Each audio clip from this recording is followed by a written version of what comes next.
Hi, ഇന്നത്തെ current affairs വീഡിയോയിലേക്ക് എല്ലാവർക്കും സ്വാഗതം. ഹിന്ദു ന്യൂസ് പേപ്പർ നമുക്ക് സ്ക്രീനിൽ കാണാം. അപ്പോ ഇന്നത്തെ ആദ്യത്തെ ന്യൂസിലേക്ക് പോവാം. Centre Assam sign peace pact with ULFA faction എന്നുള്ളതാണ് ന്യൂസ് എന്ന് പറയുന്നത്. ഞാൻ ആദ്യം ഇന്നലെ അതിനെക്കുറിച്ച് ഡിസ്കസ് ചെയ്തതാണ്. അതായത് ഉൾഫ എന്താണെന്നും എല്ലാം. ULFA, United liberation front of Assam എന്നാണ് എന്റെ പേര്. United liberation front of Assam. ഇപ്പൊ അതിനെക്കുറിച്ച് നമ്മൾ ഡീറ്റെയിൽ ആയിട്ട് ഡിസ്കസ് ചെയ്യേണ്ട ആവശ്യമൊന്നുമില്ല. ഇതൊക്കെ വേരിയസ് ഇൻസർജന്റ് ഗ്രൂപ്പ്സ് ആണ് നോർത്ത് ഈസ്റ്റിലുള്ള.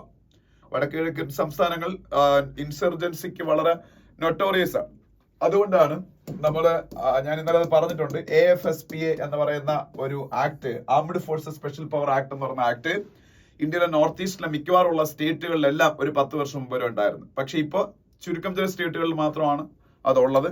പിന്നെ ചില സ്റ്റേറ്റുകളിൽ ഉള്ളിടത്ത് പോലും ചില പോലീസ് സ്റ്റേഷൻ പരിധിയിലൊക്കെ ഉള്ളു. ആസാമിലൊക്കെ ചില പോലീസ് സ്റ്റേഷൻ പരിധിയിൽ മാത്രമേ ഉൾഫുള്ളൂ. കാര്യം എന്ന് വെച്ചാൽ ഇപ്പൊ വളരെ നല്ല രീതിയിൽ ഈ പറഞ്ഞ അവിടുത്തെ സമാധാനം ഉണ്ടായിട്ടുണ്ട്. ഈ പല ഇൻസർജന്റ് ഗ്രൂപ്പുകളും ആയുധം വെച്ച് കീഴടങ്ങുകയൊക്കെ ചെയ്തിട്ടുണ്ട്. പക്ഷെ ഇന്ത്യയുടെ ഇന്റേണൽ സെക്യൂരിറ്റിയിലെ ഏറ്റവും വലിയ ത്രെട്ടാണ് ഇത്തരത്തിലുള്ള ഇൻസർജന്റ് ഗ്രൂപ്പുകൾ എന്ന് പറയുന്നത്. അപ്പൊ എന്തായാലും united liberation front of Assam ഉൾഫയിലെ ഒരു പ്രോടോക് വിഭാഗം, അതായത് ഗവൺമെന്റുമായിട്ട് ടോക്ക് നടത്തുന്നതിൽ മുമ്പേ സന്നദ്ധത കാണിച്ചിരുന്നവരാണ് അവര് ആയുധം ഉപേക്ഷിക്കുകയാണ്. അപ്പൊ നിങ്ങൾ അതിൽ ഫോട്ടോയിൽ ഹിമാന്ത ബിശ്വ ശർമ്മയുടെ ഫോട്ടോ ഒക്കെ കാണാം.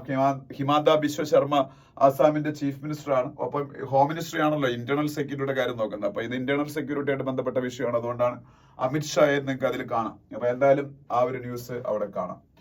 പിന്നെ ഇൻട്രസ്റ്റ് റേറ്റ്സ് അപ്പോൾ 2 schemes, no hike for PPF എന്നൊക്കെ ഒരു ന്യൂസ് കാണാം. അതെന്താണെന്ന് വെച്ചാൽ ഇന്ത്യയിലെ small saving instruments, common man ഉപയോഗിക്കുന്ന സ്മോൾ സേവിംഗ് ഇൻസ്ട്രുമെന്റ്സ് കുറെ ഉണ്ട്. അതിലൊരെണ്ണമാണ് PPF എന്ന് പറഞ്ഞ പബ്ലിക് പ്രോവിഡന്റ് ഫണ്ട് എന്ന് പറയുന്നത്.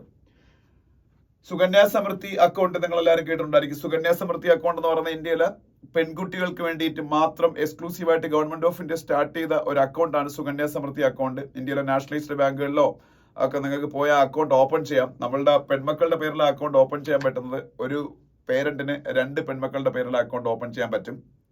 ഒരു വർഷം മാക്സിമം 1.5 ലാക്സ് റുപ്പീസ് വരെ അതിൽ ഇടാം. അതിന് കിട്ടുന്ന ഇൻട്രസ്റ്റ് റേറ്റ് അത്യാവശ്യം ഹൈ ആണ്. അത് ഇന്നലെ ഹൈക്ക് ചെയ്തിട്ടുണ്ട് കുറച്ച്. അതിൽ നിന്നുള്ള ഇൻട്രസ്റ്റ് റേറ്റിൽ ഇൻകം ടാക്സ് ഇല്ല എന്നുള്ളൊരു പ്രത്യേകതയുണ്ട്. 18 വയസ്സ് പെൺകുട്ടിക്ക് തികഞ്ഞതിന് ശേഷം മാത്രമേ ആ അക്കൗണ്ടിൽ ക്യാഷ് വിത്ഡ്രോ ചെയ്യാൻ പറ്റുള്ളൂ. അപ്പൊ അതൊരു നല്ല സ്കീമാണ് ഈ സുകന്യാ സമൃദ്ധി. അതും ഇതുപോലെ ഒരു സ്മോൾ സേവിങ്സ് ഇൻസ്ട്രുമെന്റ് ആണ്. അങ്ങനെ കുറെ എണ്ണം ഉണ്ട്. അപ്പൊ അല്ലെങ്കിൽ ഇന്ദിരാ വികാസ് പത്ര, ഇങ്ങനെയൊക്കെയുള്ള സംഭവങ്ങൾ നമ്മൾ കേട്ടിട്ടുണ്ടായിരിക്കുമല്ലോ. അപ്പൊ നാഷണൽ സേവിംഗ് സർട്ടിഫിക്കറ്റ്, NSC, അതെല്ലാം സ്മോൾ സേവിംഗ് ഇൻസ്ട്രുമെന്റുകളാണ്. അപ്പൊ ഈ സുകന്യാ സമൃദ്ധി അക്കൗണ്ടില് സുകന്യാ സമൃദ്ധി സ്കീമിലെ ഇൻട്രസ്റ്റ് റേറ്റ് 8% ആയിരുന്നത് 8.2% ആയിട്ട് ഇൻക്രീസ് ചെയ്തു എന്നല്ലേ ഗവൺമെന്റ് ഓഫ് ഇന്ത്യ. 8% ആയിരുന്നത് 8.2% ആയിട്ട് ഇൻക്രീസ് ചെയ്തു. അതേസമയത്ത് വേറൊരു സ്മോൾ സേവിംഗ് ഇൻസ്ട്രുമെന്റ് ആയ PPF പബ്ലിക് പ്രൊവിഡന്റ് ഫണ്ടിലെ ഇൻട്രസ്റ്റ് അവർ ഇൻക്രീസ് ചെയ്തിട്ടില്ല എന്നൊരു ന്യൂസും അവിടെ കാണാം. പിന്നെ ഒരു രാഷ്ട്രീയ ന്യൂസാണ്, നമുക്ക് വലിയ ആവശ്യമൊന്നുമില്ല, എന്നാലും ഞാൻ പറയുന്നേ ഉള്ളൂ. നിതീഷ് കുമാർ ഇന്ത്യയിൽ ഒരുപാട് വർഷമായിട്ട് ബീഹാറിലെ ചീഫ് മിനിസ്റ്റർ ആയിട്ടിരിക്കുന്ന ഒരു നേതാവാണ്. അദ്ദേഹത്തിന്റെ പാർട്ടിയുടെ പേര് JDU എന്നാണ്, ജനതാദൾ യുണൈറ്റഡ് എന്നാണ്. ജനതാദൾ യുണൈറ്റഡ് അതിന്റെ പ്രസിഡന്റ് പൊസിഷനിലേക്ക് ഇന്നലെ അദ്ദേഹത്തെ ഇലക്ട് ചെയ്തു. അദ്ദേഹം അല്ലായിരുന്നു പ്രസിഡന്റ്. അപ്പം ബീഹാറിന്റെ ചീഫ് മിനിസ്റ്ററും നിതീഷ് കുമാറാണ്. അപ്പൊ അത്രയ്ക്കാണ് ഈ ഇന്നത്തെ പത്രത്തില് ഫ്രണ്ട് പേജിൽ നമുക്ക് ഡിസ്കസ് ചെയ്യാനുള്ളത്. ഇന്ന് സാറ്റർഡേ ആണ്, നമുക്ക് എല്ലാവർക്കും അറിയാം. സാറ്റർഡേ ആയതുകൊണ്ട് തന്നെ ഹിന്ദുവിൽ പൊതുവെ ന്യൂസ് കുറവുള്ള ദിവസമാണ്. അപ്പോൾ ഉള്ള ന്യൂസുകൾ മാത്രം നമ്മൾ ഡിസ്കസ് ചെയ്ത് പോകാം. പിന്നെ നമ്മളൊക്കെ പറഞ്ഞതാണ്, DMDK പാർട്ടിയുടെ ലീഡറും തമിഴ്നാട്ടിലെ സൂപ്പർ സ്റ്റാറുമായിരുന്ന വിജയകാന്ത്, അദ്ദേഹം മരിച്ചു. അദ്ദേഹത്തിന്റെ ഇന്നലെ സ്റ്റേറ്റ് ഓണേഴ്സോട് കൂടി അദ്ദേഹത്തിന് ബറി ചെയ്തു. അതിന്റെ ന്യൂസ് കാണാം. പിന്നീട് മറ്റ് ന്യൂസുകൾ എന്ന് പറയുന്നത്, നമ്മൾ 1-2 ദിവസമായിട്ട് ഡിസ്കസ് ചെയ്തുകൊണ്ടിരിക്കുന്ന കാര്യം തന്നെയാണ് SYL കനാൽ എന്താണെന്നൊക്കെ ഞാൻ ഡിസ്കസ് ചെയ്തതാണ്. സത്ലജ് യമുന ലിങ്ക് കനാൽ എന്താണെന്ന് ഞാൻ പറഞ്ഞിരുന്നു. പഞ്ചാബില് സത്ലജ് നദിയിൽ നിന്ന് അതുപോലെ നമ്മളുടെ ഹരിയാനയിലേക്ക് വെള്ളം ഷെയർ ചെയ്യുന്നതിന് വേണ്ടിയിട്ട് സത്ലജ് നദിയെയും യമുനയും കണക്ട് ചെയ്ത് കൊണ്ടുവരുന്ന ഒരു കനാലാണ് SYL കനാൽ എന്ന് പറയുന്നത്. ഈ കനാല് വഴി വെള്ളം ഷെയർ ചെയ്യുന്നതിൽ പക്ഷേ പഞ്ചാബും ഹരിയാനയും തമ്മിൽ കുറെ പ്രോബ്ലംസ് ഉണ്ട്. അതിൽ സെൻട്രൽ ഗവൺമെന്റ് ഇടപെടുന്നു.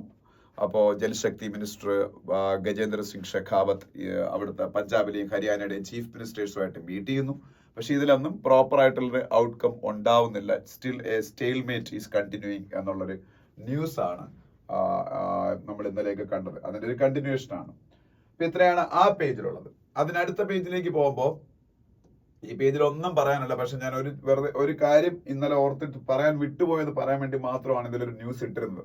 റിപ്പബ്ലിക് ഡേ എന്നുള്ളൊരു ഇത് കാണുമ്പോൾ ഞാനത് ഓർക്കുമല്ലോ എന്ന് കരുതിയിട്ട് ഇട്ടുന്നേ ഉള്ളൂ. റിപ്പബ്ലിക് ഡേ നമുക്ക് എല്ലാവർക്കും അറിയാം, ജാനുവരി 26 റിപ്പബ്ലിക് ഡേക്ക് ഒപ്പമാണ് നമ്മൾ RD പരേഡ് നടത്തുന്നത്. റിപ്പബ്ലിക് ഡേ പരേഡ് നമ്മൾ ഇൻഡിപെൻഡൻസ് ഡേക്ക് ഒപ്പം അത്തരത്തിലൊരു പരേഡ് നടത്താറില്ല, പക്ഷെ റിപ്പബ്ലിക് ഡേക്ക് ഒപ്പം അത്തരത്തിലൊരു പരേഡ് നടത്താറുണ്ട്. ഈ പരേഡിന് അഡ്രസ് ചെയ്ത് സംസാരിക്കാൻ അല്ലെങ്കിൽ ഒരു ചീഫ് ഗസ്റ്റ് ആയിട്ട് എല്ലാ വർഷവും റിപ്പബ്ലിക് ഡേ പരേഡിൽ ഒരാൾ കാണും. കഴിഞ്ഞ വർഷം അത് ഈജിപ്തിന്റെ പ്രസിഡന്റ് ആയിരുന്നു, അബ്ദൽ ഫത്ത LCC ആയിരുന്നു. ഇപ്രാവശ്യം ഇന്ത്യയുടെ റിപ്പബ്ലിക് ഡേയിലെ ചീഫ് ഗസ്റ്റ് ആയിട്ട് ആദ്യം വിളിച്ചിരുന്നത് ജോയ് ബൈഡനെ ആയിരുന്നു, അമേരിക്കയുടെ പ്രസിഡന്റിന്. പക്ഷെ അദ്ദേഹം കുറെ പ്രീ ഓക്യുപ്പേഷന്റെ ഒക്കെ കാര്യം പറഞ്ഞു, അത് റിജക്ട് ചെയ്തു. എന്തായാലും പുതിയ ചീഫ് ഗസ്റ്റ് നമുക്ക് ആയിട്ടുണ്ട്. ഇന്ത്യയുടെ ഈ വരുന്ന ജാനുവരി 26 റിപ്പബ്ലിക് ഡേയിലെ chief guest French president Emmanuel Macron ആയിരിക്കും. ഫ്രാൻസിന്റെ പ്രസിഡന്റ് ഇമാനുവൽ മാക്രോൺ ആയിരിക്കും ഈ പ്രാവശ്യത്തെ റിപ്പബ്ലിക് ഡേയിലെ ഇന്ത്യയുടെ ചീഫ് ഗസ്റ്റ് എന്ന് പറയുന്നത്. അതിന് വേറൊരു കാര്യം കൂടെ ഉണ്ട്. ഇതേ ഫ്രാൻസിന്റെ ഇപ്പോൾ ഈ ഇന്ത്യക്ക് റിപ്പബ്ലിക് ഡേക്ക് സമാനമായിട്ട് ഫ്രാൻസിന്റെ നാഷണൽ ഡേ ആണ് ബാസ്റ്റീൽ ഡേ. എന്താണ് ബാസ്റ്റീൽ ഡേ? Bastille day.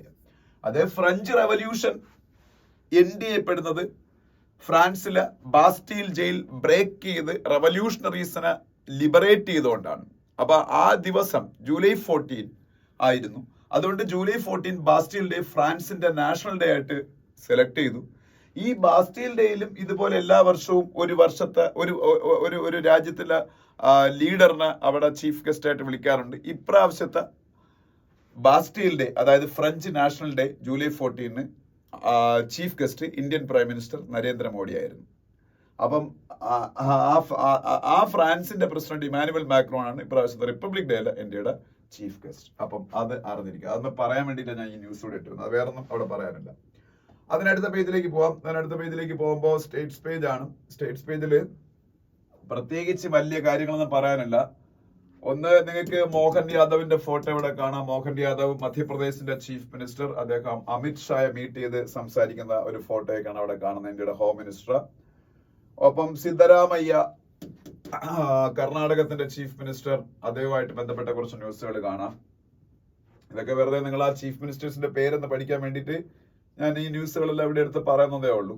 പിന്നെ കർണാടകത്തിൽ നിന്ന് കൊടുക്കുന്ന വളരെ ഫേമസ് ആയിട്ടുള്ള ഒരു അവാർഡ്, ലിറ്റററി അവാർഡാണ് കുവെംപു രാഷ്ട്രീയ പുരസ്കാര എന്ന് പറയുന്നത്. കുവെംപു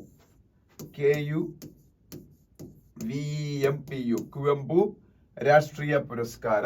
ഈ അവാർഡ് ഒരു ലിറ്റററി അവാർഡാണ്. ഇപ്രാവശ്യം അത് കിട്ടിയത് ആർക്കൊന്ന് പഠിച്ചു വെച്ചേക്കുക. അതൊരു ബംഗാളി റൈറ്ററിനാണ് കിട്ടിയത്. അദ്ദേഹത്തിന്റെ പേര് ശീർഷേന്ദു മുഖോപാധ്യായ എന്നാണ്. ഇവിടെ പേരുണ്ട്, ശീർഷേന്ദു മുഖോപാധ്യായ.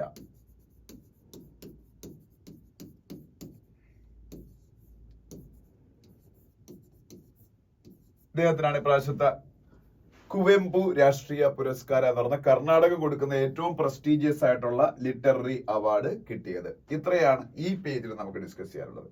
അതിനടുത്ത പേജിലേക്ക് പോകുമ്പോൾ എഡിറ്റോറിയൽ പേജാണ്. എഡിറ്റോറിയൽ പേജിൽ ഞാൻ ഇന്നലെ പറഞ്ഞു, അത് മനസ്സിലാക്കാൻ വലിയ സിക്സ്ത് സെൻസ് ഒന്നും വേണ്ട, പക്ഷേ നമുക്കത് പ്രഡിക്റ്റബിൾ ആണ്. ഇന്നത്തെ ഹിന്ദുവിലെ ഏറ്റവും പ്രധാനപ്പെട്ട എഡിറ്റോറിയൽ പറയുമ്പോൾ ഹിന്ദുവിൽ എപ്പോഴും വരുന്ന ഫസ്റ്റ് എഡിറ്റോറിയലാണ് ഏറ്റവും ഇമ്പോർട്ടന്റ് എഡിറ്റോറിയൽ എന്ന് എനിക്ക് എപ്പോഴും തോന്നിയിട്ടുള്ളത്. രണ്ടാമത്തെ എഡിറ്റോറിയൽ അത്രത്തോളം ഇമ്പോർട്ടന്റ് ഒന്നും ആയിരിക്കത്തില്ല മിക്കപ്പോഴും. ചില ദിവസങ്ങളിൽ രണ്ടും ഒരേപോലെ ഇമ്പോർട്ടന്റ് ആയിട്ടുള്ള എഡിറ്റോറിയൽസ് വരാറുണ്ട്. അപ്പൊ ഇന്നത്തെ ഹിന്ദുവിലെ ഫസ്റ്റ് എഡിറ്റോറിയൽ ഖത്തറിൽ ഇന്ത്യക്കാരായിട്ടുള്ള 8 എക്സ് നേവി പേഴ്സണൽസിന് കിട്ടിയ ഒരു റിലീഫ്. റിലീഫ് എന്താണെന്ന് നമ്മൾ ഇന്നലെ ഡിസ്കസ് ചെയ്തു. ഖത്തറിലെ ഒരു ഡിഫൻസ് കമ്പനിക്ക് വേണ്ടി ജോലി ചെയ്തുകൊണ്ടിരുന്ന ഈ നേവൽ പേഴ്സണൽസ് ഇസ്രായേലിന് വേണ്ടിയിട്ട് അവരുടെ സൈനിക രഹസ്യങ്ങൾ ചോർത്തി എന്നുള്ളതായിരുന്നു അവർക്കെതിരെയുള്ള ചാർജ്. അതിനുശേഷം ഈ ഒക്ടോബറിൽ ആ ചാർജിന്റെ അടിസ്ഥാനത്തിൽ അവരെ വധശിക്ഷയ്ക്ക് വിധേയമാക്കാൻ ഖത്തർ കോടതി ഉത്തരവിട്ടു. അപ്പൊ ഇന്ത്യ ഡിപ്ലോമാറ്റിക്കലി വളരെയധികം എഫേർട്ട് ഇട്ടു ഇന്ത്യൻ പൗരന്മാരെ അതിൽ നിന്ന് രക്ഷപ്പെടുത്താൻ. ഈ COP28 സമ്മിറ്റ് ഈ മാസത്തിന്റെ ബിഗിനിങ്ങിൽ ദുബായിൽ നടന്നപ്പോൾ പ്രൈം മിനിസ്റ്റർ നരേന്ദ്രമോദി ഖത്തറിന്റെ എമിർ ഷെയ്ഖ് ബിൻ തമീം അൽത്താനിയുമായിട്ട് മീറ്റിംഗ് ഒക്കെ നടത്തിയിരുന്നു. എന്തായാലും ഇന്ത്യ ചെയ്ത ശ്രമങ്ങളുടെ ഫലമായിട്ട് ഇപ്പോൾ വധശിക്ഷ റദ്ദാക്കിയിരിക്കുകയാണ്. പക്ഷെ ജയിൽ ശിക്ഷ തുടരുകയാണ്. ഈ ജയിൽ ശിക്ഷയും ഇനി നമുക്ക് റദ്ദാക്കി കിട്ടാൻ വേണ്ടി നമ്മൾ ആകുന്നതും ശ്രമിക്കുന്നുണ്ട്. പക്ഷെ ഖത്തറിലെ ഇനി അവിടുത്തെ സുപ്രീം കോടതിയിലേക്കാണ് ഇനി നമുക്ക് പോകേണ്ടത് അപ്പീലുമായിട്ട്. അപ്പൊ ഇൻ കേസ് അവർ ഈ പറഞ്ഞ ജയിൽ ശിക്ഷ റദ്ദാക്കിയില്ലെങ്കിൽ പിന്നെയുള്ള ഓപ്ഷൻ ഖത്തറിന്റെ എമിറിന്റെ അടുത്തേക്ക് തന്നെ പോവുക എന്നുള്ളതാണ്. ഞാൻ പറഞ്ഞു ഖത്തറിന്റെ എമിറുമായിട്ട് മോഡി മീറ്റ് ചെയ്ത കാര്യങ്ങൾ. ഖത്തറിന്റെ എമിറിന്റെ അടുത്ത് ഇവിടെ നമ്മൾ പ്രസിഡൻഷ്യൽ പാർഡന് വേണ്ടിയിട്ട് കൊടുക്കുമല്ലോ, നമ്മളെ പ്രസിഡന്റിന്റെ അടുത്ത് ദയാഹർജി, അതുപോലെ ക്ലമൻസിക്ക് വേണ്ടിയിട്ട് ഖത്തറിന്റെ എമിറിന് അപ്ലൈ ചെയ്യാം. അപ്പോൾ ഈ സുപ്രീം കോടതി റിജക്ട് ചെയ്താൽ നമ്മളുടെ ജയിൽ ശിക്ഷ റദ്ദാക്കണം എന്നുള്ളത്. ഖത്തർ എമിറും അത് അനുവദിച്ചില്ലെങ്കിൽ പിന്നെ ഉള്ളതെന്ന് വെച്ചാൽ അപ്പൊ പിന്നെ ഇംപ്രിസൺമെന്റിൽ മുന്നോട്ട് വേണ്ടി എന്തായാലും വധശിക്ഷ റദ്ദാക്കി ആ ഇംപ്രിസൺമെന്റ് ഇന്ത്യയിൽ അനുഭവിക്കാം. ഈ പ്രോസസ്സ് എല്ലാം കഴിഞ്ഞാലേ ഇന്ത്യയിൽ അനുഭവിക്കാൻ പറ്റുള്ളൂ. കാരണം നമ്മൾ ആ ശിക്ഷ അക്സെപ്റ്റ് ചെയ്ത് കഴിയുമ്പോഴേ 2015 ഖത്തറുമായിട്ട് നമ്മൾ ഉണ്ടാക്കിയ ഒരു എക്സ്ട്രഡിഷൻ ട്രീറ്റിയുടെ അടിസ്ഥാനത്തിൽ ഈ ഇംപ്രിസൺമെന്റ് ഒക്കെ പരസ്പരം ഇപ്പൊ ഖത്തർ കുറ്റവാളികൾ ആരെങ്കിലും ഇന്ത്യൻ ജയിലിലുണ്ടെങ്കിൽ ഇന്ത്യക്കാർക്ക് ഇന്ത്യൻ ജയിലിൽ നിന്ന് അവരെ അങ്ങോട്ട് ട്രാൻസ്ഫർ ചെയ്ത് ഖത്തർ ജയിലിൽ അവർ ആ ശിക്ഷ അനുഭവിച്ചാൽ മതി. അതുപോലെ ഖത്തർ ജയിലിൽ ഏതെങ്കിലും ഇന്ത്യക്കാരുണ്ടെങ്കിൽ അവരെ ഇന്ത്യയിലേക്ക് ട്രാൻസ്ഫർ ചെയ്തിട്ട് ഇന്ത്യൻ ജയിലിൽ അവർ ശിക്ഷ അനുഭവിച്ചാൽ മതി. ഫൈനലി ഒന്നും വർക്കൗട്ട് ആയാലും അവരെ മോചനം സാധ്യമായില്ലെങ്കിൽ അവസാനം അത് നടക്കുക എന്തായാലും. ഓക്കെ, അപ്പൊ അതിനെ കുറിച്ചാണ് ഈ എഡിറ്റോറിയൽ എന്ന് പറയുന്നത്. വേറെ പ്രത്യേകിച്ച് കാര്യങ്ങളൊന്നും അതിൽ പറയാനില്ല. രണ്ടാമത്തെ എഡിറ്റോറിയൽ റിഫ്റ്റ് ഓവർ റിലീഫ് എന്ന് പറയുന്ന എഡിറ്റോറിയലാണ്. അത് ഞാൻ ഡിസ്കസ് ചെയ്യുന്നില്ല, കാരണം ചെന്നൈയെ കുറിച്ച് മാത്രമുള്ള എഡിറ്റോറിയലാണ്. ചെന്നൈയെ കുറിച്ച് മാത്രം എന്ന് പറയുമ്പോൾ തമിഴ്നാട് ഗവൺമെന്റും അതിൽ ഇൻവോൾവ് ആവുന്നുണ്ട്. സെൻട്രൽ ഗവൺമെന്റും തമിഴ്നാട് ഗവൺമെന്റും തമ്മിൽ ചെന്നൈയിൽ ഇപ്പോൾ ഉണ്ടായ ഫ്ലഡിന്റെ റിലീഫ് മെഷേഴ്സുമായിട്ട് ബന്ധപ്പെട്ട്, അതായത് ഇപ്പം സ്റ്റേറ്റ് ഡിസാസ്റ്റർ റെസ്പോൺസ് ഫണ്ടും അതുപോലെ നാഷണൽ ഡിസാസ്റ്റർ റെസ്പോൺസ് ഫണ്ടും ഒക്കെ ഉണ്ടല്ലോ. അപ്പൊ അതിൽ നിന്നൊക്കെ അല്ലെങ്കിൽ പ്രധാനമന്ത്രിയുടെ ഡിസാസ്റ്റർ റെസ്പോൺസ് ഫണ്ടും ഒക്കെ ഉണ്ട്, ദുരിതാശ്വാസ നിധിയൊക്കെ ഉണ്ടല്ലോ.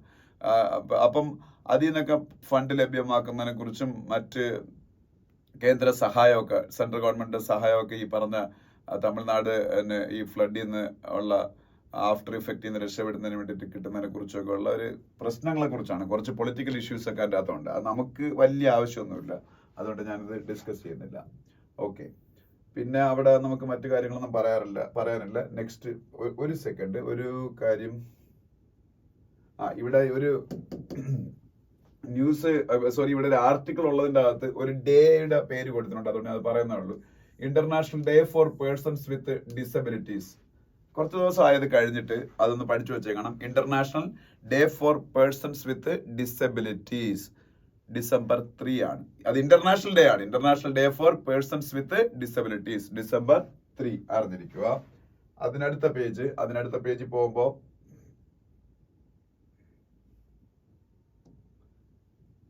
അവിടെയും ഒരുപാട് വലിയ ന്യൂസുകളൊന്നും പറയാനില്ല. ഒന്ന്, ഇത് നമ്മൾ പലതവണ ഡിസ്കസ് ചെയ്തതാണ്. കേരളം ഗവർണർ എഗെയിൻസ്റ്റ് ആയിട്ട് മറ്റു പല സ്റ്റേറ്റുകളും തമിഴ്നാടും പഞ്ചാബും ഒക്കെ പോയ പോലെ കേരളവും ഗവർണർ എഗെയിൻസ്റ്റ് ആയിട്ട് ഇപ്പം സുപ്രീം കോടതിയിൽ കേസ് ഉണ്ടല്ലോ, നമുക്കറിയാമല്ലോ. അപ്പൊ അത് മെയിൻലി ഗവർണറിന് ഒരു ബില്ല് ഗവർണറിന്റെ അടുത്തേക്ക് അയച്ചാൽ എന്ത് ചെയ്യണം എന്ന് പറഞ്ഞിരിക്കുന്ന ഇന്ത്യൻ കോൺസ്റ്റിറ്റ്യൂഷന്റെ ആർട്ടിക്കിൾ 200 നമുക്കറിയാം. അപ്പൊ ആർട്ടിക്കിൾ 200 പ്രകാരം ഗവർണറിന് ആ ബില്ലില് അസന്റ് കൊടുക്കാനോ അല്ലെങ്കിൽ ആ ബില്ലിനെ റിജക്ട് ചെയ്യാനോ അല്ലെങ്കിൽ പ്രസിഡന്റിന് സെൻഡ് ചെയ്യാനോ ഒക്കെ ഉള്ള അവകാശം ഉണ്ട്. അപ്പോ ഇതില് ഒരു ടൈം ഫ്രെയിം ഇല്ല. എത്ര പെട്ടെന്ന് ബില്ല് അസന്റ് കൊടുക്കണം, അല്ലെങ്കിൽ ആ ബില്ല് വിത്ത്ഹോൾഡ് ചെയ്താൽ അത് തിരിച്ച് സ്റ്റേറ്റ് അസംബ്ലിയിലേക്ക് സെൻഡ് ചെയ്യണം, അല്ലെങ്കിൽ എത്തരത്തിലുള്ള ബില്ലുകളാണ് പ്രസിഡന്റിന് സെൻഡ് ചെയ്യേണ്ടത്. ഇങ്ങനെ കുറെ കാര്യങ്ങളിൽ അവ്യക്തതയുണ്ട്. അതുമായിട്ട് ബന്ധപ്പെട്ട് ഒരു ടൈം ഫ്രെയിമും നോംസും ഒക്കെ സുപ്രീം കോടതി പ്രൊവൈഡ് ചെയ്യണം എന്ന് പറഞ്ഞൊക്കെയാണ് ഇപ്പോൾ കേരള ഗവൺമെന്റ് ഇപ്പോൾ ഗവർണറുമായിട്ട് ബന്ധപ്പെട്ട കേസിൽ സുപ്രീം കോടതിയിൽ പോയിരിക്കുന്നത്. അതിനെ കുറിച്ചൊരു ന്യൂസാണ്. പിന്നീട്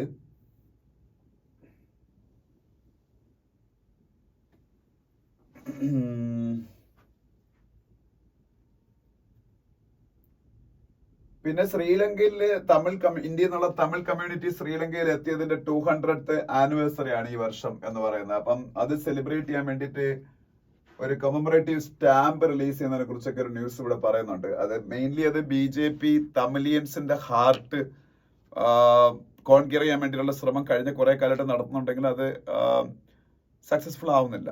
അപ്പം പല പല ശ്രമങ്ങൾ അവർ നടത്തുന്നുണ്ട്. നമുക്കറിയാം ന്യൂ പാർലമെന്റിന്റെ ഇനാഗുറേഷൻ നടക്കുന്ന സമയത്ത് അവിടെ ശെങ്കോൽ, അധികാരത്തിന്റെ ചിഹ്നമായിട്ട് ശെങ്കോൽ, അത് പണ്ട് ജവഹർലാൽ നെഹ്റുവിന് അത്തരത്തിലുള്ള ഒരു ശെങ്കോൽ അല്ലെങ്കിൽ ചെങ്കോൽ എന്ന് നമ്മൾ മലയാളത്തിൽ പറയുന്ന സംഭവം, ഞാനത് ശെങ്കോൽ എന്ന് പറഞ്ഞതിൽ ഹിന്ദുവിൽ അങ്ങനെയാണ് എഴുതുന്നത് സാധാരണ, അപ്പോൾ അത് തമിഴിൽ അങ്ങനെയാണ്, അതുകൊണ്ടാണ്. അപ്പൊ ചെങ്കോൽ എന്ന് പറയുന്ന സംഭവം അന്ന് നെഹ്റുവിന് മൗണ്ട് ബാറ്റൻ അധികാര കൈമാറ്റത്തിന്റെ ഭാഗമായിട്ട് കൊടുത്തിരുന്നു എന്നൊക്കെ ഹിസ്റ്ററിയിൽ രേഖകളുണ്ട്. കൊടുത്തിരുന്നു, സത്യമാണ്. പക്ഷെ പിന്നീട് അത് പാർലമെന്റിലൊന്നും സൂക്ഷിച്ചില്ല. നെഹ്റു അദ്ദേഹത്തിന്റെ ക്രിട്ടിസൈസ് ചെയ്യുന്ന സംഘപരിവാർ ആയിട്ടുള്ള ആൾക്കാരൊക്കെ പറയുന്ന അദ്ദേഹം അത് വാക്കിംഗ് സ്റ്റിക്ക് ആയിട്ട് യൂസ് ചെയ്യുന്നൊക്കെയാണ്. എന്തായാലും പിന്നീട് നെഹ്റുവിന്റെ തന്നെ ഒരു മ്യൂസിയത്തിൽ, എനിക്കൊന്ന് അലഹബാദിലെ മ്യൂസിയത്തിലായിരുന്നു അത് പിന്നീട് സൂക്ഷിച്ചിരുന്നത്. അത് അവിടെ നിന്ന് കണ്ടെത്തി ഇപ്പോ പുതിയ പാർലമെന്റ് മന്ദിരത്തില് ഈ തമിഴ്നാട് സംസ്കാരവുമായിട്ട് ബന്ധപ്പെട്ടതാണ് ഈ ശെങ്കോൽ എന്ന് പറയുന്നത്. അപ്പം അത് പാർലമെന്റ് മന്ദിരത്തിൽ വെച്ചു. അത് തന്നെ BJPയുടെ ഒരു ക്ലബർ പ്ലോയ് ആയിരുന്നു to get some mileage among the Tamilians എന്നുള്ള കാര്യം. അതിനുശേഷം പിന്നെ കാശി തമിഴ് സംഗമം എന്നുള്ള പേരിൽ അവര് ഇപ്പൊ സ്ഥിരമായിട്ട് ഇപ്പൊ 2ാമത്തെ കാശി തമിഴ് സംഗമം ഇപ്പോൾ വാരണാസിയിൽ വെച്ച് നടക്കുകയാണ്. ഇത് തമിഴ്നാട്ടിൽ നിന്ന് ആൾക്കാരെ കാശിയിൽ കൊണ്ടുപോയിട്ട് തമിഴ്നാടും കാശിയും തമ്മിലുള്ള പുരാതനമായിട്ടുള്ള ആ ഒരു ബോണ്ടിങ്ങിനെ കുറിച്ച് അവരെ ബോധവൽക്കരിക്കാനൊക്കെയുള്ള ശ്രമമാണ്. അത് മറ്റൊരു അറ്റംപ്റ്റ് ആണ് BJPയുടെ. ഇപ്പോ അവർ ചെയ്യുന്നത് തമിലിയൻസ് ഏതാണ്ട് 200 വർഷങ്ങൾക്ക് മുമ്പ് ബ്രിട്ടീഷുകാര് അവിടെ ശ്രീലങ്കയിൽ കൊണ്ടുപോയതാണ്. ശ്രീലങ്കയിൽ ഏറ്റവും വളരെ ഫെയിംഡ് ആയിട്ടുള്ള സംഭവങ്ങളാണ് അവിടുത്തെ ടീ എസ്റ്റേറ്റുകൾ. ഈ ടീ എസ്റ്റേറ്റുകൾ യഥാർത്ഥത്തിൽ ഇങ്ങനെ ഉണ്ടാവാൻ കാരണം തന്നെ ഇവിടെ ഇന്ത്യക്കാരായ തമിലിയൻസ് ആണ്. അപ്പൊ അവരുടെ കോൺട്രിബ്യൂഷൻസ് ശ്രീലങ്കയിൽ വിസ്മരിക്കാൻ പറ്റാത്തതാണ്. പിന്നീട് അവർ ഒരുപാട് അവിടെ മാർജിനലൈസ് ചെയ്തെങ്കിലും അതിൽ പ്രതിഷേധിച്ചാണ് LTTE ഒക്കെ ഉണ്ടായെന്നൊക്കെ നമുക്കറിയാം. അതൊക്കെ ഹിസ്റ്ററിയുടെ ഭാഗമാണ് ഇപ്പം. അപ്പൊ എന്തായാലും ഈ ശ്രീലങ്കൻ തമിഴ്സ് 200 years അവിടെ കംപ്ലീറ്റ് ചെയ്യേണ്ട ഭാഗമായിട്ട് ഒരു കമമറേറ്റീവ് സ്റ്റാമ്പ് ഒക്കെ റിലീസ് ചെയ്യാൻ പോയിരുന്ന ഒരു ന്യൂസ് അവിടെ കാണാം. അത് ഞാൻ പറഞ്ഞതേ ഉള്ളൂ ജസ്റ്റ്. പിന്നെ മറ്റൊരു ന്യൂസ് എന്ന് പറയുന്നത് Indian navy unveils new epaulettes for admirals എന്നൊരു ന്യൂസ് കാണാം. എപ്പലറ്റ്സ്, ഈ എപ്പലറ്റ്സ് എന്ന് പറഞ്ഞാൽ എന്താണെന്ന് വെച്ചാൽ ഈ ആർമി അല്ലെങ്കിൽ അങ്ങനെയുള്ള നമ്മളുടെ ഫോഴ്സസ് ഉണ്ടല്ലോ, അവരുടെ യൂണിഫോം, അവരുടെ ഓഫീസേഴ്സിന്റെ ഒക്കെ യൂണിഫോമിൽ ഇവിടെ ഷോൾഡറിൽ ഒരു സംഭവം കാണുന്നുള്ളത്. ഇത് നമ്മൾ കണ്ടിട്ടുള്ളതാണ്. ഇത് ആക്ച്വലി അതാണ് എപ്പലറ്റ് എന്ന പേരിൽ അറിയപ്പെടുന്നത്. ഇത് നമ്മൾ ബ്രിട്ടീഷുകാരുടെ പീരീഡ് തൊട്ടേ ഡിസൈൻ ചെയ്തിരുന്ന കൊളോണിയൽ പാരമ്പര്യം പേർന്ന സംഭവമാണ് നമ്മളുടെ നേവിക്കും ആർമിക്ക് എയർഫോഴ്സിന്റെ ഒക്കെ ഉണ്ടായിരുന്നത്. എസ്പെഷ്യലി നേവിക്ക് അത്തരത്തിലുള്ളൊരു സംഗതിയായിരുന്നു. അപ്പൊ ഇപ്പൊ December 4 നേവി ഡേ സെലിബ്രേഷൻസ് ആയിരുന്നു. നേവി ഡേ എന്താണെന്ന് നമ്മൾ അറിയണം. December 4 ആണ് നേവി ഡേ, December 4. അപ്പൊ നേവി ഡേയിൽ തന്നെ പ്രൈം മിനിസ്റ്റർ ഡിക്ലെയർ ചെയ്തിരുന്നു ഈ പറഞ്ഞ എപ്പലറ്റ് ഇന്ത്യൻ രീതിയിലേക്ക് മാറ്റും എന്ന്, ബ്രിട്ടീഷ് ആ ഒരു സിസ്റ്റം ഉപേക്ഷിച്ചുകൊണ്ട്. അപ്പൊ ഇന്നലെ അത് റിലീസ് ചെയ്തു നേവി. അതിനെ കുറിച്ചാണ് ആ ഒരു ന്യൂസ് എന്ന് പറഞ്ഞത്. അഡ്മിറൽ എന്നാണ് നേവിയുടെ ചീഫിന്റെ പേര്. ഇപ്പോഴത്തെ അഡ്മിറൽ മലയാളിയായ R. ഹരികുമാറാണ്. ഇപ്പോഴത്തെ അഡ്മിറൽ ഹരികുമാറാണ്, നമുക്കറിയാം. ഇനിയിപ്പോ ഇതുപോലുള്ള സ്ഥാനപ്പേരുകൾക്കും ഇന്ത്യൻ ട്രഡീഷൻ അനുസരിച്ചുള്ള രീതിയിലുള്ള പേരുകൾ മാറ്റുമെന്നാണ് പറയുന്നത്. ഈ സ്ഥാനപ്പേരുകളുണ്ടല്ലോ, അഡ്മിറൽ എന്നും വൈസ് അഡ്മിറൽ എന്നൊക്കെ പറയുന്നത്. ഓക്കെ, അപ്പൊ അതൊരു ന്യൂസ് ആയിട്ട് അവിടെ കാണാം. പിന്നെ അപ്പൊ അത്രയാണ് ആ പേജിലെ ന്യൂസുകൾ. മറ്റു ന്യൂസുകളൊന്നും ആ പേജിൽ ഇല്ല, നമുക്ക് ആവശ്യമില്ല. അതിനടുത്ത പേജിലേക്ക് പോവാം. അതിനടുത്ത പേജിലേക്ക് പോകുമ്പോ അവിടെ 1-2 കാര്യങ്ങൾ പറയാനുണ്ട്. ഒന്ന്, 2023 ISROയ്ക്കും ഇന്ത്യക്കും മറക്കാനാവാത്തൊരു വർഷമാണ് 2023. അതിന്റെ കാരണം നമുക്ക് എല്ലാവർക്കും അറിയാം. ISRO ചന്ദ്രയാൻ 3 എന്നുള്ള പേരിൽ ലോകത്തിലെ തന്നെ ഏറ്റവും വലിയ സ്പേസ് സക്സസുകളിൽ ഒരെണ്ണം ഉണ്ടാക്കിയ വർഷമാണ്. ലോകത്തിലെ തന്നെ ഏറ്റവും വലിയ സ്പേസ് സക്സസുകൾ ഒരെണ്ണം എന്ന് പറയാൻ കാര്യം, ആരും അറ്റംപ്റ്റ് ചെയ്തിട്ടില്ലാത്ത ഒരു കാര്യം നമ്മൾ അവിടെ അറ്റംപ്റ്റ് ചെയ്തു. കാര്യം, ലൂണാർ സൗത്ത് പോളിൽ ലാൻഡ് ചെയ്യുന്ന ആദ്യത്തെ രാജ്യം. ഈ നോർത്ത് പോളിലാണ് മിക്ക രാജ്യങ്ങളിലും അവരുടെ മിഷൻസ്, ഇപ്പം ചൈന ആണെങ്കിലും റഷ്യ ആണെങ്കിലും US ആണെങ്കിലും ഒക്കെ ലാൻഡ് ചെയ്തിട്ടുള്ളത്. പക്ഷേ സൗത്ത് പോളിൽ നമ്മൾ ലാൻഡ് ചെയ്തു. അതാണ് അതിന്റെ ഒരു ഹിസ്റ്റോറിക് ആയിട്ടുള്ള ഒരു ആസ്പെക്ട് എന്ന് പറയുന്നത്, ഒരു അച്ചീവ്മെന്റ് എന്ന് പറയുന്നത്. അപ്പൊ അത്രയും ഒരു സംഭവബഹുലമായ വർഷത്തിന് ശേഷം ISRO 2024 കടക്കാൻ വേണം. 2024 ബിഗിനിങ്ങിൽ തന്നെ ISRO PSLV C58 ലോഞ്ച് ചെയ്യും. ഈ PSLV C58 ലോഞ്ചിങ്ങിൽ ഏറ്റവും പ്രാധാന്യം എന്താണെന്ന് വെച്ചാൽ എക്സ്പോസാറ്റ് എന്ന് പറയുന്ന ഒരു പേലോഡ് അതിൽ ഉണ്ടായിരിക്കും. ആ എക്സ്പോസാറ്റ് എന്താണെന്ന് വെച്ചാൽ ഇന്ത്യയുടെ ഫസ്റ്റ് ഡെഡിക്കേറ്റഡ് സയന്റിഫിക് സാറ്റലൈറ്റ് ആണ് to carry out research in space based polarisation measurements of X-ray emission from celestial sources. അതായത് സെലസ്റ്റിയൽ സോഴ്സസിൽ നിന്നുള്ള എക്സ്റേ എമിഷന്റെ കുറിച്ച് പഠിക്കുന്നതിന് വേണ്ടിയിട്ട് ISRO സെൻഡ് ചെയ്യുന്ന ഫസ്റ്റ് ഡെഡിക്കേറ്റഡ് സാറ്റലൈറ്റ് ആണ്. ISRO സെൻഡ് ചെയ്യുന്ന first dedicated satellite to study emission, X-ray emission from celestial bodies. അതാണ് എക്സ്പോസാറ്റിന്റെ പ്രത്യേകത. ഒപ്പം തന്നെ വേറെ 8-10 പേലോഡ്സ് അതിന്റെ കൂടെ ഉണ്ട്. അതില് ഇൻസ്പേസ് എന്ന് പറയുന്ന ഒരു സംഭവത്തിനെ കുറിച്ച് ഈ ന്യൂസിൽ പറയുന്നുണ്ട്. ഇൻസ്പേസ് എന്താണെന്ന് അറിഞ്ഞിരിക്കും. ഇൻസ്പേസ് എന്താണെന്ന് ഞാൻ പറയുന്നതിന് മുമ്പ് അതിന്റെ എക്സ്പാൻഷൻ എന്താണെന്ന് പറയാം. Indian national space promotion and authorisation centre എന്നുള്ളതിന്റെ ഷോർട്ട് ഫോം ആണ് ഇൻസ്പേസ് എന്ന് പറയുന്നത്. ഇൻസ്പേസിന്റെ എക്സ്പാൻഷൻ എന്താണ്? Indian national space promotion and authorisation centre എന്നുള്ളതാണ് ഇൻസ്പേസിന്റെ എക്സ്പാൻഷൻ. ഇൻസ്പേസിന്റെ ചെയർമാൻ ആണെന്ന് അറിഞ്ഞിരിക്കണം. ഇൻസ്പേസിന്റെ ചെയർമാൻ പവൻ ഗോയങ്കയാണ് ഇൻസ്പേസിന്റെ ചെയർമാൻ എന്ന് പറയുന്നത്, പവൻ ഗോയങ്ക. ഇനി ഇൻസ്പേസ് എന്താണെന്ന് ഞാൻ പറയാം. നമുക്കറിയാം സ്പേസ് എന്ന് പറയുന്നത് ഇന്ത്യയിൽ ഇത്രയും കാലവും കംപ്ലീറ്റ്ലി പബ്ലിക് സെക്ടർ ആയിരുന്നു. ISRO is A public sector organisation, അല്ലെങ്കിൽ ISRO is A government organisation. പക്ഷെ ഇപ്പൊ അങ്ങനെയാണോ? ഇപ്പൊ 100-ലധികം സ്റ്റാർട്ടപ്പുകൾ സ്പേസ് സെക്ടറിൽ ഇന്ത്യയിൽ സ്റ്റാർട്ട് ചെയ്യപ്പെട്ട് കഴിഞ്ഞു. Space sector India open up ചെയ്തു ഫോർ പ്രൈവറ്റ് പ്ലെയേഴ്സ് ഓൾസോ.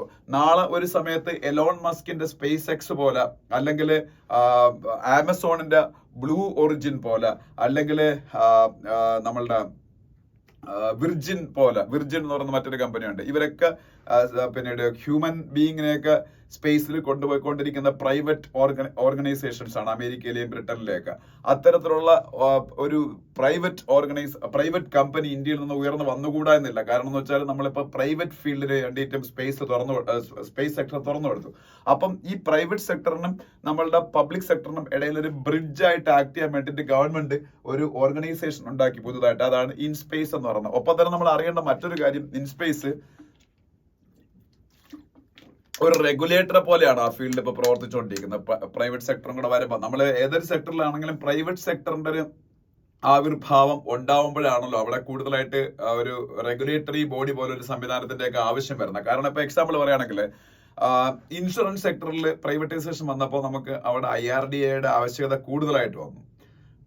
ഒപ്പം എല്ലാ സെക്ടറിലും നമുക്ക് റെഗുലേറ്റേഴ്സ് ഉണ്ട്. അത് ഇപ്പൊ reserve bank of India banking സെക്ടറിൽ NBFCസിന്, അതുപോലെ സ്മോൾ ഫിനാൻസ് ബാങ്കുകൾക്ക്, പേയ്മെന്റ് ബാങ്കുകൾക്ക്, അതുപോലെ ഇത് ഡെവലപ്മെന്റ് ബാങ്കുകൾക്ക്, ഇവരുടെ എല്ലാവരുടെയും റെഗുലേറ്റർ RBI ആണ്. അല്ലെങ്കിൽ സ്റ്റോക്ക് മാർക്കറ്റുകളുടെ കാര്യത്തിൽ, കൊമോഡിറ്റി മാർക്കറ്റുകളുടെ കാര്യത്തിലൊക്കെ SEBI, അല്ലെങ്കിൽ ഞാൻ നേരത്തെ പറഞ്ഞ IRDA ഇൻഷുറൻസ് സെക്ടറിൽ, അതുപോലെ പെൻഷൻ ഫണ്ടുകളുടെ കാര്യത്തിൽ PFRDA pension fund regulatory and development authority. അതുപോലെ ഒരു റെഗുലേറ്ററി ബോഡി എന്ന് എക്സാക്ട്ലി പറയാൻ പറ്റത്തില്ല, പക്ഷെ സ്റ്റിൽ അത് ഒരു പ്രൈവറ്റ് സെക്ടറിനെ മാനേജ് ചെയ്യുന്ന, ഈ സ്പേസ് സെക്ടറിലെ പ്രൈവറ്റ് സെക്ടറിനെ മാനേജ് ചെയ്യുന്ന ഒരു ഓർഗനൈസേഷൻ പോലെയാണ് ഇൻസ്പേസ് പ്രവർത്തിച്ചുകൊണ്ടിരിക്കുന്നത്. ഓക്കെ, അപ്പം അത് അറിഞ്ഞിരിക്കുക. ഇനി മറ്റ് ന്യൂസുകൾ അവിടെ പറയാനുള്ളത് ഇല്ല. അവിടെ നമുക്ക് വേറെ ന്യൂസുകളൊന്നും പറയാനില്ല. അതിനടുത്ത ന്യൂസിലേക്ക് പോവാം. അതിനടുത്ത പേജിലേക്ക് പോകുമ്പോൾ അത് വേൾഡ് പേജ് ആണ്. വേൾഡ് പേജിൽ വെനിസ്വേല നടത്തിയ ഒരു മിലിറ്ററി എക്സർസൈസിന് UK ക്രിട്ടിസൈസ് ചെയ്തിരിക്കുന്നു. ഈ വെനിസ്വേല ഈ മിലിറ്ററി എക്സർസൈസ് നടത്തിയത് ഗയാനയുടെ ബോർഡറിലാണ്. ഇപ്പൊ വെനിസ്വേലയും ഗയാനയും തമ്മിൽ വലിയ പ്രോബ്ലം നിലനിൽക്കുന്നുണ്ട്. നിലനിൽക്കുന്നത് എന്തിന്റെ പേരിലാണെന്ന് ഈ ക്ലാസ്സിൽ മുമ്പ് ഞാൻ ഡീറ്റെയിൽഡ് ആയിട്ട് പറഞ്ഞിട്ടുള്ളതാണ്. പക്ഷെ still I am going to explain it once more. അതായത് ഗയാനയില് എസിക്യുബോ എന്ന് പറയുന്ന ഒരു റീജിയൻ ഉണ്ട്. Essequibo, ESSEQUIBO, Essequibo region. ഗയാനയിലാണ് എസിക്യുബോ റീജിയൻ. ഈ എസിക്യുബോ റീജിയൻ ആക്ച്വലി വെനിസ്വേലയുടേതാണെന്നാണ് ഹിസ്റ്റോറിക് ഫാക്ട്സ് പറയുന്നത്. പക്ഷെ എന്തായാലും കൊളോണിയൽ റൂളിന്റെ കാലഘട്ടത്തിൽ ഗയാനയുടെ കയ്യിലായ എസിക്യുബോ റീജിയൻ. ഇതിന്റെ പേരിൽ ഡിസ്പ്യൂട്ട് വെനിസ്വേലയും ഗയാനയും തമ്മിൽ കഴിഞ്ഞ കുറെ കാലങ്ങളായിട്ടുണ്ട്. ഡെക്കേഡ്സ് ടുഗദറായിട്ട് ആ ഡിസ്പ്യൂട്ട് ഉണ്ട്. പക്ഷെ ഈ ഇടയ്ക്ക് എന്ത് സംഭവിച്ചെന്ന് വെച്ചാൽ എസിക്യുബോയിൽ വലിയ ഓയിൽ നിക്ഷേപം കണ്ടെത്തുകയും ഗയാനയുടെ ഏറ്റവും വലിയൊരു സോഴ്സ് ഓഫ് ഇൻകം ആയിട്ട് എസിക്യുബോ മാറുകയും ചെയ്തു. അപ്പോൾ ഓൾറെഡി ക്ലെയിം വെനിസ്വേലയ്ക്ക് ഉണ്ടായിരുന്നു. അതിന്റെ കൂടെയാണ് ഇത്രയും വലിയ റിസോഴ്സ് റിച്ച് ആണ് എസിക്യുബോ എന്ന് വെനിസ്വേല കണ്ടെത്തിയത്. സ്വാഭാവികമായിട്ട് വെനിസ്വേല വെറുതെ ഇരിക്കുമോ? അവര് ഇപ്പോ ഭയങ്കരമായിട്ട് ഈവൻ മിലിറ്ററി ഒരു ഇന്റർവെൻഷൻ വഴിയെങ്കിലും എസിക്യുബയെ അവരുടെ കൂട്ടത്തിൽ ചേർക്കും എന്നുള്ള രീതിയിൽ ഒരു കാര്യവുമായിട്ട് മുന്നോട്ട് പോവുകയാണ്. അപ്പൊ ആ സമയത്താണ് ഇത്തരത്തിലുള്ള മിലിറ്ററി എക്സർസൈസുകളൊക്കെ ഇതിനടുത്ത് ഗയാനയ്ക്ക് അടുത്ത് നടന്നത്. അപ്പൊ അതിന്റെ പേരിൽ UK ഇപ്പം വെനിസ്വേല ക്രിട്ടിസൈസ് ചെയ്തിരിക്കും. അപ്പൊ വെനിസ്വേല ഒരു സൗത്ത് അമേരിക്കൻ രാജ്യമാണ്. നമുക്കറിയാം വെനിസ്വേലയുടെ ക്യാപിറ്റൽ കരാക്കസ് ആണ്. CARACAS. വെനിസ്വേലയുടെ ക്യാപിറ്റൽ കരാക്കസ് ആണ്. വെനിസ്വേലയുടെ പ്രസിഡന്റ് ആരെന്ന് പറഞ്ഞിരിക്കും? വെനിസ്വേലയുടെ പ്രസിഡന്റ് നിക്കോളാസ് മഡൂരോ ആണ്. നിക്കോളാസ് മഡൂരോ വെനിസ്വേലയുടെ പ്രസിഡന്റ് നിക്കോളാസ് മഡൂരോ. പിന്നെ എല്ലാ ദിവസത്തെയും പോലെ വാറിന് പിന്നെ സ്പേസ് എക്സ് കുറച്ച് മുമ്പ് ഞാൻ പറഞ്ഞു. സ്പേസ് എക്സിനെ കുറിച്ച് ന്യൂസ് ഉണ്ട്. സ്പേസ് എക്സ് നമ്മളുടെ എലോൺ മസ്കിന്റെ കമ്പനിയാണ്. വേൾഡ് റിച്ചസ്റ്റ് മാൻ ആയ എലോൺ മസ്കിന്റെ കമ്പനിയാണ് സ്പേസ് എക്സ്. അതുപോലെ ഇന്ത്യയുടെ high commissioner to Sri Lanka Santosh Jha. ഇന്ത്യയുടെ high commissioner to Sri Lanka Santosh Jha Sri Lankan prime മിനിസ്റ്ററിനെ മീറ്റ് ചെയ്യുന്ന ഒരു ഫോട്ടോ കാണാം. ശ്രീലങ്കയുടെ പ്രൈം മിനിസ്റ്റർ ദിനേശ് ഗുണവർധന ആണ്. ദിനേശ് ഗുണവർധന.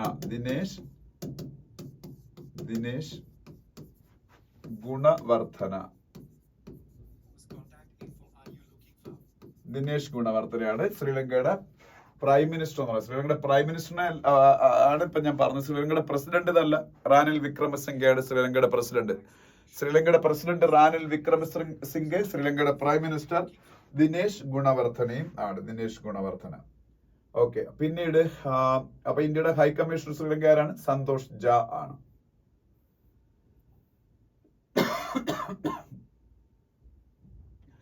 പിന്നീട് അവിടെ ഇസ്രായേലും ഹമാസ് തമ്മിലുള്ള യുദ്ധത്തിനെ കുറിച്ചും പിന്നീട് യുക്രൈനും റഷ്യയും തമ്മിലുള്ള യുദ്ധത്തിനെ കുറിച്ചും ഒക്കെയാണ് ന്യൂസ്. ആ ന്യൂസ് നമുക്ക് വേണ്ട. പക്ഷെ വേറൊരു വലിയ ഇന്റർനാഷണൽ ന്യൂസ് അവിടെ ഉണ്ട്. ആ ന്യൂസ് എന്താണെന്ന് വെച്ചാൽ Javier Milei writes to BRICS leaders rejects invite for Argentina to join the grouping എന്ന് ഒരു ന്യൂസ് കാണാം. അപ്പൊ ബ്രിക്സ് എന്ന് പറയുന്നത് നമുക്ക് എല്ലാവർക്കും അറിയാം. Brazil, Russia, India, China, South Africa എന്നുള്ളതിന്റെ ഷോർട്ട് ഫോം ആണ് BRICS. Brazil, Russia, India, China, South Africa. പക്ഷേ എക്സ്പാൻഡഡ് ബ്രിക്സ് ആയിട്ട് ഈ അടുത്ത വർഷം തൊട്ട് ബ്രിക്സ് 2024 തൊട്ട് ബ്രിക്സ് മാറാൻ പോയാണ്. ബ്രിക്സിന്റെ നെക്സ്റ്റ് സമ്മിറ്റ് നടക്കാനുള്ള റഷ്യയിൽ വെച്ചാണ്. ബ്രിക്സിനെ എക്സ്പാൻഡ് ചെയ്യാൻ വേണ്ടിയിട്ട് കഴിഞ്ഞ വർഷം തീരുമാനിച്ചപ്പോൾ അതിൽ പുതുതായിട്ട് എടുത്ത മെമ്പേഴ്സ് ആരൊക്കെയായിരുന്നു വെച്ചാൽ Brazil, Russia, India, China, South Africa. Sorry, ഞാൻ പറഞ്ഞ തെറ്റിപ്പോയി. ഇതെല്ലാം നമ്മളെ ഇന്ത്യ ഉൾപ്പെടുന്ന ബ്രിക്സിലെ മെമ്പേഴ്സ് ആണ്. എക്സ്പാൻഡ് ചെയ്യാൻ വേണ്ടി പുതുതായിട്ട് എടുത്ത രാജ്യങ്ങൾ ആരൊക്കെയാണെന്ന് വെച്ചാല് Argentina, Ethiopia, Iran, Saudi Arabia, Egypt and United Arab Emirates. അപ്പൊ January 1, 2024 മറ്റന്നാൾ ആകുമ്പോ അന്ന് മുതല് അർജന്റീനയും എത്യോപ്യയും ഇറാനും സൗദി അറേബ്യയും ഈജിപ്റ്റും UAEയും ഈ ബ്രിക്സിലെ പുതിയ മെമ്പേഴ്സ് ആകേണ്ടതായിരുന്നു. ആരൊക്കെയാണ്? Argentina, Ethiopia, Iran, Saudi Arabia, Egypt and UAE. പക്ഷേ എന്ത് സംഭവിച്ചു എന്ന് വെച്ചാൽ അതിനിടയിൽ ഒരു ഡെവലപ്മെന്റ് ഉണ്ടായി. അർജന്റീനയുടെ പ്രസിഡന്റ് മാറി. അർജന്റീനയുടെ പ്രസിഡന്റ് ജാവിയർ മിലേയി ആണ് അർജന്റീനയുടെ പുതിയ പ്രസിഡന്റ് എന്ന് പറയുന്നത്. ഈ ജാവിയർ മിലേയി റഷ്യ, ചൈന, ബ്രസീൽ അതുപോലെ ഉള്ള രാജ്യങ്ങളുമായിട്ട് യാതൊരു റിലേഷൻഷിപ്പിനും താല്പര്യമില്ല. ഞങ്ങള് അമേരിക്കയുമായിട്ടും ഇസ്രായേലുമായിട്ട് അടുത്ത് നിൽക്കാനാണ് ആഗ്രഹിക്കുന്നതെന്ന് പ്രഖ്യാപിച്ചു കഴിഞ്ഞിരുന്നു ജാവിയർ മിലേയി. അതുകൊണ്ടായിരിക്കണം ജാവിയർ മിലേയി പറഞ്ഞു തൽക്കാലം ഞങ്ങൾ ബ്രിക്സിലേക്ക് ഇല്ല എന്ന്. ബാക്കി എല്ലാ രാജ്യങ്ങളും ഇങ്ങോട്ട് ആവശ്യപ്പെട്ടിട്ടാണ് ബ്രിക്സിൽ ജോയിൻ ചെയ്യുന്നത്. അപ്പം ജാവിയർ മിലേയുടെ അർജന്റീനയും ഇങ്ങോട്ട് ആവശ്യപ്പെട്ടിരുന്നു. പക്ഷെ ജാവിയർ മിലേയി പ്രസിഡന്റ് ആയതുകൊണ്ട് ഇത്തരത്തിലൊരു ഡെവലപ്മെന്റ് അവിടെ ഉണ്ടായിരിക്കുകയാണ്. അതുപോലെ അടുത്തതായിട്ട് അത്രയാണ് ആ പേജിൽ പറയാനുള്ളത്. ഇനി അടുത്ത പേജിലേക്ക് പോകുമ്പോൾ ബിസിനസ് പേജ് ആണ്. ബിസിനസ് പേജിൽ കോർ സെക്ടർ ഇൻഡസ്ട്രീസിന്റെ ഗ്രോത്തിനെ കുറിച്ച് ഒരു ന്യൂസ് കാണാം. എല്ലാ മാസവും കോർ സെക്ടർ ഗ്രോത്ത് കാൽക്കുലേറ്റ് ചെയ്യും. കോർ സെക്ടേഴ്സ് എന്ന് പറയുന്നത് എന്താണെന്ന് ഞാൻ മുമ്പ് ക്ലാസ്സിൽ പറഞ്ഞിട്ടുള്ളതാണ്. ഇന്ത്യയിലെ ഇൻഡസ്ട്രിയൽ സെക്ടറിന്റെ ഗ്രോത്ത് കാൽക്കുലേറ്റ് ചെയ്യാൻ പല പല ഇൻഡിസസ് ഉണ്ട്. അതിൽ ഒരെണ്ണം IIP index of industrial production ആണ്. അതാണ് മൊത്തം ഇൻഡസ്ട്രിയൽ സെക്ടറിന്റെ ഗ്രോത്ത് റേറ്റിനെ കാൽക്കുലേറ്റ് ചെയ്യാൻ വേണ്ടിയിട്ട് ഉപയോഗിക്കുന്ന ഗവൺമെന്റ് ഓഫ് ഇന്ത്യയുടെ ഇൻഡെക്സ് എന്ന് പറയുന്നത് IIP index of industrial production. ഈ IIP ഇൻഡെക്സ് ഓഫ് ഇൻഡസ്ട്രിയൽ പ്രൊഡക്ഷന്റെ ഏതാണ്ട് 40% കോൺട്രിബ്യൂട്ട് ചെയ്യുന്നത് കോർ സെക്ടേഴ്സ് എന്നറിയപ്പെടുന്ന 8 ഇൻഡസ്ട്രീസ് ആണ്. കോർ സെക്ടേഴ്സ് എന്നറിയപ്പെടുന്ന 8 ഇൻഡസ്ട്രീസ് ആണ്. 8 ഇൻഡസ്ട്രീസ് അത് ഏതൊക്കെയാണെന്ന് വെച്ചാൽ steel, cement, electricity, steel, cement, electricity, coal, crude oil, natural gas, fertilisers and refinery products. Steel, cement, electricity, coal, crude oil, natural gas, fertilisers and refinery products. ഇത് 8 എണ്ണമാണ് core sector industries എന്ന് അറിയപ്പെടുന്നത്. ഈ core sector ഇൻഡസ്ട്രീസിന്റെ growth rate കഴിഞ്ഞ മാസം, അതായത് നവംബറിൽ കുറച്ച് കുറഞ്ഞു എന്നാണ്. ഗ്രോത്ത് ആണ് ഏതാണ്ട് 12% ഗ്രോത്ത് ഉണ്ടായിരുന്നു ഒക്ടോബറിൽ. അത് നവംബർ ആയപ്പോൾ ഏതാണ്ട് 7.8% ആയിട്ട് കുറഞ്ഞു എന്നുള്ളൊരു ന്യൂസ് ആണ്. പിന്നെ ഇന്ത്യയുടെ ഫിസിക്കൽ ഡെഫിസിറ്റ്, അത് ഞാൻ ഇന്നലെയും പറഞ്ഞാണ്, അത് വീണ്ടും ഡിസ്കസ് ചെയ്യേണ്ട കാര്യമില്ല. ഫിസിക്കൽ ഡെഫിസിറ്റ് ഞാൻ പറഞ്ഞു, ഇൻകവും എക്സ്പെൻഡിച്ചറും തമ്മിലുള്ള ഡിഫറൻസ് ആണ് ഫിസിക്കൽ ഡെഫിസിറ്റ് എന്ന് പറയുന്നത്. ഫിസിക്കൽ ഡെഫിസിറ്റ് എന്ന് പറയുന്നത് ഇൻകവും എക്സ്പെൻഡിച്ചറും തമ്മിലുള്ള ഡിഫറൻസ് ആണ്. ഇപ്പോഴത്തെ ഫിസിക്കൽ ഡെഫിസിറ്റ് ടാർഗറ്റ് എന്ന് പറയുന്നത് 5.9% ഓഫ് GDP ആണ് ഫിസിക്കൽ ഡെഫിസിറ്റ്. അത് മീറ്റ് ചെയ്യും എന്നുള്ള കാര്യം ഏതാണ്ട് ഉറപ്പാണ്. ആ രീതിയിൽ ഗവൺമെന്റ് ഫിനാൻഷ്യൽ ഡിസിപ്ലിൻ പുലർത്തി മുമ്പോട്ട് പോയിക്കൊണ്ട് ഒപ്പം തന്നെ ഇൻകം ടാക്സ്, GST പോലുള്ള വരുമാനവും ഭയങ്കരമായിട്ട് കൂടുന്നുണ്ട്. അതുകൊണ്ട് ഫിസിക്കൽ ഡെഫിസിറ്റ് ടാർഗറ്റ് മീറ്റ് ചെയ്യുന്ന കാര്യം ഏതാണ്ട് ഉറപ്പാണ്. പിന്നെ ഒരു റെക്കോർഡ് ബ്രേക്ക് ചെയ്തിരിക്കുകയാണ് ഇന്ത്യയിൽ. ITR income tax returns file ചെയ്യുന്ന കാര്യത്തിൽ ഇന്ത്യ 8 കോടി ഇൻകം ടാക്സ് റിട്ടേണുകൾ ഫയൽ ചെയ്യപ്പെട്ട് കഴിഞ്ഞു. 8 crore ഇൻകം ടാക്സ് റിട്ടേൺസ് ഈ വർഷം ഫയൽ ചെയ്തു. അതൊരു റെക്കോർഡാണ്. ആദ്യമായിട്ടാണ് ഈ 8 കോടി ഇൻകം ടാക്സ് റിട്ടേൺ, 8 കോടി ആൾക്കാർ ഇൻകം ടാക്സ് റിട്ടേണുകൾ ഫയൽ ചെയ്യുന്നത്. പിന്നെ DRL എന്ന് പറയുന്ന ഒരു കമ്പനിയെ കുറിച്ചുള്ള ന്യൂസ് കാണാം. DRL എന്ന് പറയുന്നത് ഡോക്ടർ റെഡ്ഡീസ് ലബോറട്ടറീസ് ആണ്. ഇന്ത്യയിലെ ഏറ്റവും വലിയ ഫാർമസ്യൂട്ടിക്കൽ കമ്പനി സൺഫാർമയാണ്. ഇന്ത്യയിലെ ഏറ്റവും വലിയ ഫാർമസ്യൂട്ടിക്കൽ കമ്പനി സൺഫാർമയാണ്. 2ാം സ്ഥാനത്താണ് DRL, ഡോക്ടർ റെഡ്ഡീസ് ലബോറട്ടറീസ്. പിന്നീട് ഇവിടെ ഒരു ന്യൂസ് ഉള്ള എന്താണെന്ന് വെച്ചാൽ RBI gives more time for loan penal charge norms. അത് എന്താണെന്ന് ജസ്റ്റ് ഒന്ന് പറഞ്ഞേക്കാം. അത് കോമൺ മാൻ അറിഞ്ഞിരിക്കേണ്ടതാണ്. അതായത് ഇത്രയും കാലം നമ്മൾ ഈ ലോൺ അടവിലൊക്കെ എന്തെങ്കിലും മുടക്കോ മറ്റു കാര്യങ്ങളൊക്കെ ഉണ്ടായാലും പീനൽ ചാർജസ് എടുക്കുമായിരുന്നു. ഇനി മുതൽ അത്തരത്തിൽ ഒരു കാര്യം ചെയ്യാൻ പാടില്ല. പിഴ പലിശ എന്ന് പറയുന്ന സംഭവം ഇനി മുതൽ ചുമത്താൻ പാടില്ല ലോൺസിന്റെ കാര്യത്തിൽ നിന്ന് RBIയുടെ ഒരു നോം ഉണ്ട്. അത് ഈ January 1 തൊട്ട് നിലവിൽ വരേണ്ടതായിരുന്നു. പക്ഷേ ബാങ്കുകൾ കംപ്ലയൻസിന് വേണ്ടിയിട്ട് 3 മാസം അധികം സമയം ചോദിച്ചുകൊണ്ട് 3 മാസത്തേക്ക് കൂടി അത് എക്സ്റ്റെൻഡ് ചെയ്തു. അതാണ് ന്യൂസ്. പിന്നെ ഇന്ത്യ ലിഥിയം ഇറക്കുമതിയായിട്ട് ബന്ധപ്പെട്ട്, ലിഥിയം എന്ന് പറയുന്നത് ബാറ്ററി മാനുഫാക്ചറിങ്ങിലൊക്കെ ഒരുപാട് വേണ്ട ഒരു സംഭവമാണ്. പക്ഷെ ഇന്ത്യക്ക് തീരെ ഇല്ലാത്ത ഒരു റെയർ മിനറലാണ് ലിഥിയം എന്ന് പറയുന്നത്. അപ്പം നമ്മളത് അർജന്റീന പോലുള്ള രാജ്യങ്ങളിൽ നിന്ന്, അർജന്റീനക്ക് അത്യാവശ്യത ഉള്ളതാണ്. അർജന്റീന, ചിലി, ഓസ്ട്രേലിയ പോലുള്ള രാജ്യങ്ങൾ അവരുമായിട്ടൊക്കെ എഗ്രിമെന്റ് ഉണ്ടാക്കാനുള്ള ഒരു ശ്രമത്തിലാണ്. അപ്പോ അതാണ്